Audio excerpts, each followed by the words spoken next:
This is called a bruise worm.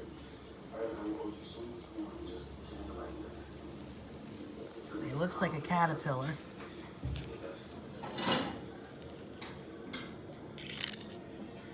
He's got hair. That's his face right there.